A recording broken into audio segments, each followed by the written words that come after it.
ଅନ୍ତତଃ ମରିବା ପୂର୍ବରୁ ଚୁମାଟେ ଦିଅ। କେଜାଣି କେଉଁ ଚୁମାର ଉତ୍ତାପ ଘୋଡ଼ାଇ ରଖିପାରେ ପୃଥିବୀକୁ କିଛି ଦିନ ପାଇଁ। ଯେଉଁଠି ଯେଉଁଠି ପଡ଼ୁଛି ବୋମା ସେଠି ବିଛାଅ କଅଁଳ ଦୁବ ଘାସ। କମାଣର ଗର୍ଜନକୁ ଘୋଡ଼ାଇ ରଖୁ।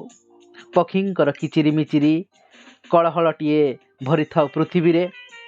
ଭାବ ଦେବା ଓ ନେବାର ନଚେତ୍ ଲାଗୁଛି ଘୃଣାରେ। ପୃଥିବୀର ସବୁ ଜଳଧାର ଯେମିତି ଶୁଷ୍କ ହୋଇଯିବ, ଶୁଖିଯିବ ନଈ ଓ ସମୁଦ୍ର ଛାତି ଭିତରୁ ପ୍ରସ୍ରବଣଟିଏ ନବାରିବା ଯାଏ ଗୋଟିଏ ଚୁମାରେ। ସବୁକିଛି ଉତ୍ତପ୍ତ ଓ ବିଷବଳୟ, ବାରୁଦ ଓ ବିଭୀଷିକା, ସବୁ ଭୟାନକ ଦୃଶ୍ୟପଟକୁ ପୋଛି ଦେବା ପାଇଁ ପୃଥିବୀରୁ ଗୋଟିଏ ଚୁମା ହିଁ ଯଥେଷ୍ଟ। ଆସ ଦିଅ ଗୋଟିଏ ପ୍ରଗାଢ଼ ଆଲିଙ୍ଗନ ଓ ନିଃସତ୍ତ୍ୱ ଚୁମା। ଚୁମାଟି ହିଁ କେବଳ କାଳ କାଳକୁ ସଂରକ୍ଷିତ ହୋଇ ରହେ ଏ ଦାବ୍ୟ ପୃଥିବୀରେ।